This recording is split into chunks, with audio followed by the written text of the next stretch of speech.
സമീപം ഒരു യുവാവ് നിലവിളിക്കുകയാണ്, കരയുകയാണ്. എനിക്ക് വേദി കിട്ടിയില്ല. മാധ്യമങ്ങളോട് അദ്ദേഹം പല മാധ്യമങ്ങളോടും ഒരേ സ്വരത്തിൽ പറയുകയാണ്, ആ വേദിയിലേക്ക് നോക്കൂ, ഇരിക്കുന്നത് കണ്ടോ, രാജീവ് ചന്ദ്രശേഖറാണ്. ഞങ്ങൾ മന്ത്രിമാരെല്ലാം ഇവിടെ താഴെ ഇരിക്കുകയാണ്. ആ കരച്ചിലിന് എന്തെങ്കിലും കാര്യമുണ്ടോ? ഒരു കാര്യവുമില്ല. കരഞ്ഞുകൊണ്ടിരിക്കാമെന്ന് മാത്രമേ ഉള്ളൂ. വിഴിഞ്ഞം തുറമുഖം യാഥാർത്ഥ്യമാക്കിയതിന് പിന്നിൽ കേന്ദ്ര സർക്കാരിൻ്റെ പങ്ക് വളരെ വലുതാണ്. ആ കേന്ദ്ര സർക്കാരിനെ ഇന്ന് നയിക്കുന്നത് BJP ആണ്. അതുകൊണ്ട് BJPയുടെ സംസ്ഥാന പ്രസിഡന്റിന് വേദിയിൽ അവസരം കൊടുക്കും, സീറ്റ് കൊടുക്കും. അതിന് കരഞ്ഞിട്ട് കാര്യമില്ല. പിണറായി വിജയനെ പിടിച്ച് സദസ്സിലിരുത്തിയില്ലല്ലോ. കേരളത്തിൻ്റെ മുഖ്യമന്ത്രിക്ക് അർഹിക്കുന്ന പരിഗണന തന്നെ കേന്ദ്ര സർക്കാർ കൊടുത്തില്ലേ? അതുപോലെ തീർച്ചയായിട്ടും ഉമ്മൻചാണ്ടിക്കും ഒരു വലിയ പങ്ക് ഇതിനകത്തുണ്ട്. അതുകൊണ്ട് തന്നെ കോൺഗ്രസിൻ്റെ ഒരു പ്രതിനിധിയെ കൂടി അവിടെ ഉൾപ്പെടുത്തേണ്ടതായിരുന്നു. അത് ഉൾപ്പെടുത്താതിരിക്കാൻ ഏറ്റവും കൂടുതൽ പരിശ്രമിച്ചത് സംസ്ഥാന സർക്കാരാണ്. അതിലവർ ഏതാണ്ടൊക്കെ വിജയിക്കുകയും ചെയ്തു. അപ്പോൾ വാസ്തവം പറഞ്ഞാൽ കരയേണ്ടത് കോൺഗ്രസ് ആണ്. കാരണം ഞങ്ങൾക്ക് വേദിയിൽ ഇരിപ്പിടം കിട്ടിയില്ല എന്ന കോൺഗ്രസിൻ്റെ ആ കരച്ചിലിന് ഒരു ഒരു ഒരു പ്രാധാന്യമുണ്ട്. അല്ലെങ്കിൽ അതിനൊരു ഈ മരുമകൻ ഒരു 2-3 ദിവസം മുൻപ് നടന്ന സംഭവം അങ്ങനെ പെട്ടെന്ന് മറന്നുപോയോ? ചെറുമോനെയും അതോടൊപ്പം തന്നെ അതെ, ഭാര്യയും മോളെയും എല്ലാം കെട്ടി എഴുന്നള്ളിച്ച് കൊണ്ടുവന്ന് ഒരു സുപ്രധാന യോഗത്തിൽ ഇരുത്തി പങ്കെടുത്ത് അതിനൊന്നും ഒരു കുറ്റവും ഇയാളെ ഭാര്യയാണല്ലോ അവിടെ പോയിരിക്കുന്നത്. അതെ, എന്ത് കാര്യത്തിനാണ് അവിടെ പോയിരുന്നതെന്ന് ജനങ്ങൾ മുഴുവനും ചോദിക്കുന്നുണ്ട്. ഒരു ഉത്തരവും പറയാനില്ല. അതിന് മുഖ്യമന്ത്രി പറഞ്ഞ മറുപടി എൻ്റെ ഭാര്യയും മകളും ആയതുകൊണ്ടാണ് അവിടെ ഇരുന്നതെന്ന്. ഈ കേരളം എന്ന് പറയുന്നത് പിണറായി വിജയൻ്റെ തറവാട്ട് സ്വത്തൊന്നുമല്ല. കേരളത്തിൽ 3.5 കോടി ജനങ്ങൾ താമസിക്കുന്നുണ്ട്. ഈ കേരളം അങ്ങനെ ഏതെങ്കിലും ഒരു വ്യക്തിക്ക് തീറെഴുതി കൊടുത്തിട്ടൊന്നുമില്ല. അവിടെ എന്ത് കാര്യത്തിനാണ് ഈ ഭാര്യയും മകളെയും കൊച്ചുമകനെയൊക്കെ കൊണ്ടിരുത്തിയത് എന്ന് ചോദിച്ചാൽ അതിന് കൃത്യമായ ഉത്തരം പറയേണ്ടതാണ് മുഖ്യമന്ത്രി. പക്ഷെ അദ്ദേഹം പറഞ്ഞില്ല. അല്ല, വാസവൻ സ്വാഗതം ചെയ്യുന്നത് തന്നെ മുൻ കേന്ദ്രമന്ത്രി രാജീവ് ചന്ദ്രശേഖർ എന്നതാണ്. അതെ, BJP സംസ്ഥാന പ്രസിഡന്റ് എന്നുള്ളതല്ല. കാരണം ഈ പറയുന്നത് പോലെ എനിക്ക് ഈ സംഭവം പറഞ്ഞപ്പോൾ ഒരു കാര്യം ഓർമ്മ വരുന്നത്, 2014 മോദി സർക്കാർ അധികാരത്തിൽ വന്നു. ആ 2015 ഈ നമ്മുടെ തിരുവനന്തപുരം കഴക്കൂട്ടം കാരോട് ബൈപ്പാസ്, അത് ഏറെ നാളുകളായിട്ട് അത് 4 വരിയാക്കണം, അത് പൂർത്തിയാക്കണം. കാരോട് വരെ അന്ന് പൂർത്തിയായിട്ടുണ്ടായിരുന്നില്ല. അത് പൂർത്തിയാക്കണം എന്നൊക്കെ പറഞ്ഞ് വലിയ തോതിൽ നമ്മൾ ആവശ്യങ്ങൾ ഉന്നയിച്ചിരുന്നു. അതുപോലെ കൊല്ലം ബൈപ്പാസ് നമുക്കറിയാം, ഏതാണ്ട് 40 വർഷമാണ് അതിങ്ങനെ കിടന്നത്. ഭൂമി ഏറ്റെടുത്തു, പക്ഷെ പാലം നിർമ്മിച്ചില്ല. ഈ ഏറ്റെടുത്ത ഭൂമിയിൽ തന്നെ നിർമ്മാണമൊന്നും നടന്നില്ല. റോഡ് പണി ഒന്നും ആരംഭിച്ചിരുന്നില്ല. മോദി സർക്കാർ വന്നതിന് ശേഷമാണ് ആലപ്പുഴ ബൈപ്പാസ്. നമുക്കറിയാം എത്രയോ വർഷങ്ങളായിട്ട് എൻ്റെയൊക്കെ വളരെ ചെറുപ്പത്തിൽ നമ്മൾ ഈ ആലപ്പുഴ വഴി കടന്നു പോകുമ്പോൾ നമുക്കറിയാം വലിയ ഗതാഗത കുരുക്കാണ് ആലപ്പുഴ ടൗണിൽ അനുഭവപ്പെടുന്നത്. ഞാൻ പറയുന്നത് ഇപ്പോഴല്ല, 20-30 വർഷങ്ങൾക്ക് മുമ്പുള്ള കാര്യമാണ്. അപ്പോൾ ഇപ്പോഴത്തെ ഗതാഗത കുരുക്ക് എത്ര വലുതായിരിക്കുമെന്ന് ആലോചിച്ച് നോക്കൂ. ഈ ആലപ്പുഴ ടൗണിൽ തീരെ ഇടുങ്ങിയ റോഡുകളാണുള്ളത്, ചെറിയ റോഡുകളാണ്. അതുപോലെയുള്ള അവിടെയുള്ള പല ഈ തോടുകൾക്ക് കുറുകെയുള്ള പാലങ്ങൾ വളരെ ചെറിയ പാലങ്ങളാണ്. അതായത് 50-60 വർഷം മുമ്പ് നിർമ്മിച്ച പാലങ്ങളാണ്. അപ്പോൾ ആലപ്പുഴയിൽ ഒരു ബൈപ്പാസ് വളരെ അത്യാവശ്യമായിരുന്നു. അതും പ്രാവർത്തികമായത് എപ്പോഴാണ്? മോദി സർക്കാർ വന്നതിന് ശേഷമാണ്. ഈ കേരളം LDFും UDFും മാറി ഭരിച്ചു. ഇവർക്ക് എന്തെങ്കിലും ചെയ്യാൻ സാധിച്ചോ? ഈ റിയാസിൻ്റെ പാർട്ടിയാണല്ലോ LDFിന് നേതൃത്വം കൊടുക്കുന്നത്. ഇത്ര കാലം എവിടെ പോയിരുന്നു? ഇപ്പോൾ തന്നെ കേരളത്തിൽ ഈ പറയുന്ന 6 വരി 2 സർവീസ് റോഡുകളടക്കം 6 വരി പാത, ദേശീയപാത നിർമ്മിക്കുന്നു. ഇനി ഈ 2026 അത് പൂർത്തിയാക്കും എന്നാണ് ഇവർ പറയുന്നത്. ഇലക്ഷന് മുമ്പേ അത് പൂർത്തിയാക്കും എന്നാണ് ഇവർ പറയുന്നത്. ആയിക്കോട്ടെ, ഈ പൂർത്തിയാക്കാൻ ഇതിന് പണം ചെലവാക്കുന്നത് ആര്? ഇത് നിർമ്മിക്കുന്നത് ആര്?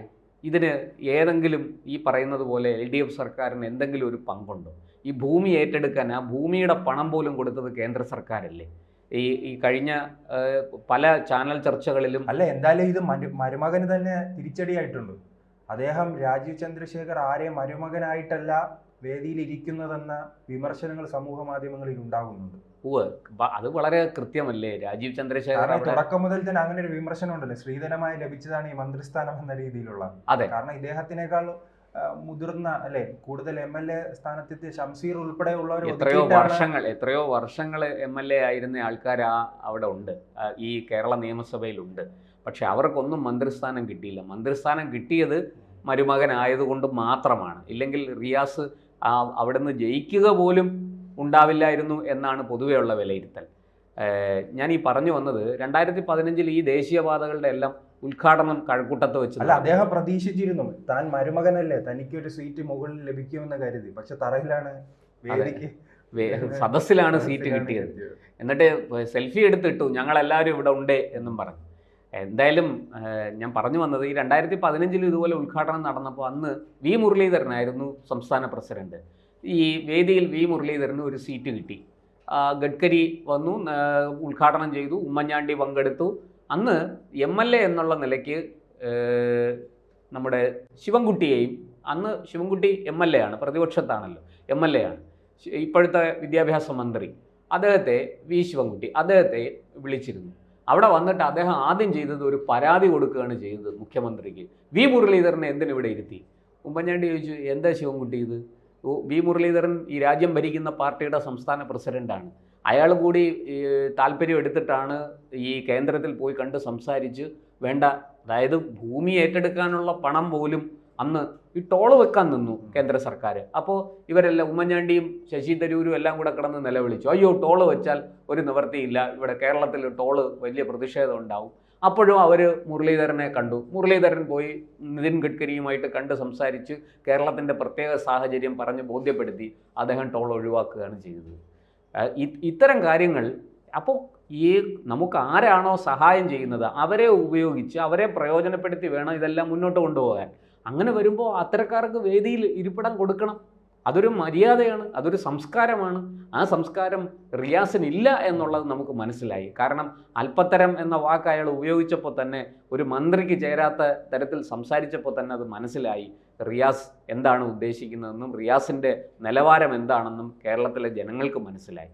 എന്തായാലും ഇത് അദ്ദേഹത്തിന് തന്നെ തിരിച്ചടിയാകാനുള്ള സാധ്യത, കാരണം സ്വന്തം ഭാര്യയെ കൊണ്ട് ആ വേദിയിൽ, അതെ, ഒരിക്കലും പങ്കെടുക്കാൻ പാടില്ലാത്തൊരു ചടങ്ങിൽ ഈ ഭാര്യയെയും ഭാര്യയുടെ അമ്മയും ഭാര്യയുടെ മകനെയും വകയിലുള്ള മകനെയും ഒക്കെ ഇരുത്തി പിന്നെ അതൊരു ചർച്ചാ വിഷയമാക്കി, ഒരു വിവാദമാക്കി റിയാസ്. എന്നിട്ട് ഇപ്പോൾ വന്ന് ഉദ്ഘാടന ചടങ്ങിൽ പ്രധാനമന്ത്രി പങ്കെടുക്കുമ്പോൾ അദ്ദേഹത്തിൻ്റെ പാർട്ടിക്കാരൻ മുൻ കേന്ദ്രമന്ത്രി അവിടെ ഇരിക്കുന്നതിൽ എന്താണ് തെറ്റ്? അതിൽ നമുക്ക് എന്താണ് കുഴപ്പം കാണാൻ സാധിക്കുക? രാജീവ് ചന്ദ്രശേഖരനെ പോലൊരാൾ ആ വേദിയിൽ ഇരുന്നു എന്ന് പറഞ്ഞ് ആകാശം ഇടിഞ്ഞു വീഴും. രാജീവ് ചന്ദ്രശേഖരന് വേറെ ഒരുപാട് കാര്യങ്ങൾ ചെയ്യാൻ സാധിക്കും. അത് അദ്ദേഹത്തിലൂടെയാണ് കേന്ദ്ര സർക്കാരിനെ ബന്ധപ്പെടുകയും സംസ്ഥാനം അതിൻ്റെ ആനുകൂല്യങ്ങൾ നേടിയെടുക്കുകയും ചെയ്യേണ്ടത്. അല്ലാതെ ഇവിടുന്ന് മുഖ്യമന്ത്രി മാത്രം വിമാനം കയറി പോയാൽ നടക്കുന്ന കാര്യമൊന്നുമല്ല. ഈ പറയുന്നത് പോലെ പ്രതിപക്ഷത്തിരിക്കുന്നവരെയും ഒക്കെ ഇന്ന് BJPക്ക് കേരളത്തിൽ നിന്നൊരു കേന്ദ്രമന്ത്രിയുണ്ട്. അതെന്താ റിയാസ് മനസ്സിലാക്കാത്തത്? ഇന്ന് കേരളത്തിൽ നിന്ന് BJPക്ക് വേണ്ടി അതോടൊപ്പം തന്നെ അദ്ദേഹം പറയുകയാണ്, കേരളത്തിൽ BJP വളരാത്തതിന് കാരണം എന്തെന്നറിയാമോ? ഇത്തരം അല്പത്തരങ്ങളാണ്. ഈ അല്പത്തരങ്ങളാണ് കേരളത്തിൽ കമ്മ്യൂണിസ്റ്റ് പാർട്ടി. അതാണ്. പക്ഷെ ലോക്സഭയിൽ എത്തുമ്പോൾ ഒന്നേ ഒന്നാണ്. അതെ, തൃശ്ശൂരും ആലത്തൂരും അതെ. തൃശ്ശൂരിൽ നിന്ന് ജയിച്ചയാള് കേന്ദ്രമന്ത്രിയാണ്, ആലത്തൂരിൽ നിന്ന് ജയിച്ചയാള് പ്രതിപക്ഷത്തായിരിക്കുന്നു. ആ ഓർമ്മയാണ്. സീറ്റിന്റെ എണ്ണം നോക്കുമ്പോൾ ഒന്നാണ്. അല്ല, ഇങ്ങനെയൊക്കെയുള്ള അല്പത്തരങ്ങൾ കാണിച്ചാണ് ബംഗാളിലും ത്രിപുരയിലും പൊടി പോലും ഇല്ല കണ്ടുപിടിക്കാൻ എന്ന അവസ്ഥയിൽ റിയാസിന്റെ പാർട്ടി എത്തിയത്. അത് കേരളത്തിലും താമസിയാതെ എത്തും. അതിനുള്ള അല്പത്തരങ്ങളാണല്ലോ അവർ കാണിച്ചുകൊണ്ടിരിക്കുന്നത്.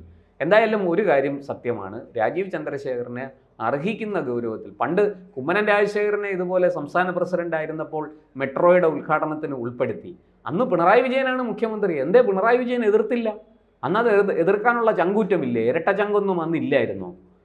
കുമ്മനം രാജശേഖരൻ മുഖ്യമന്ത്രിയോടും പിന്നെ പ്രധാനമന്ത്രിയോടും ഒക്കെ ഒപ്പം ഇരിക്കുന്ന ദൃശ്യങ്ങൾ അദ്ദേഹത്തിനെതിരെ വലിയ രീതിയിൽ സൈബർ ആക്രമണം ഉണ്ടായി.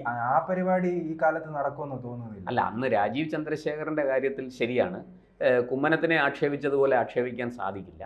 ഇനി കുമ്മനത്തിനെ അന്ന് എന്തൊക്കെ പറഞ്ഞാണ് ആക്ഷേപിച്ചത്? അദ്ദേഹത്തിന്റെ നിറത്തെ പോലും ആക്ഷേപിച്ചു. കാരണം അദ്ദേഹം കൃത്യമായി മറുപടി കൊടുക്കില്ല. എന്തായാലും ഈ അല്പത്തരം കാണിച്ച മരുമകൻ എന്തായാലും അദ്ദേഹത്തിന്റെ ഭാഗത്ത് നല്ലൊരു മറുപടി. അതെ, അല്ല, രാജീവ് ചന്ദ്രശേഖർ അക്കാര്യത്തിലൊക്കെ മിടുക്കനാണ്, കൃത്യമായ മറുപടി അദ്ദേഹം കൊടുക്കും. അദ്ദേഹം പറഞ്ഞല്ലോ, എനിക്ക് മലയാളം അറിയാം, വേണമെങ്കിൽ മലയാളത്തിൽ 2 തെറി പറയാനും അറിയാം, മുണ്ട് മടക്കി കുത്താനും അറിയാമെന്നൊക്കെ പറഞ്ഞല്ലോ. അത് അദ്ദേഹം ചെയ്തുള്ളൂ. പക്ഷെ കുമ്മനം ഒരു സാധു ആയതുകൊണ്ട് അദ്ദേഹം അതിന് വലിയ അങ്ങനത്തെ ഈ ഉരുളക്കുപ്പേരി പോലെ മറുപടി ഒന്നും കൊടുത്തില്ല. എന്തായാലും ഇത് വളരെ സംസ്ഥാന സർക്കാരിന് ഒട്ടും ഭൂഷണമല്ല. കേന്ദ്രത്തിൽ നിന്ന് പ്രധാനമന്ത്രി ഇവിടെ വന്ന് ഇത് ഉദ്ഘാടനം ചെയ്യുമ്പോൾ അദ്ദേഹത്തിൻ്റെ പാർട്ടിയുടെ സംസ്ഥാന പ്രസിഡന്റിനെ ആ വേദിയിലേക്ക് ഒന്ന് ക്ഷണിച്ചെന്ന് പറഞ്ഞ് ആകാശമൊന്നും ഇടിഞ്ഞു വീഴത്തില്ല.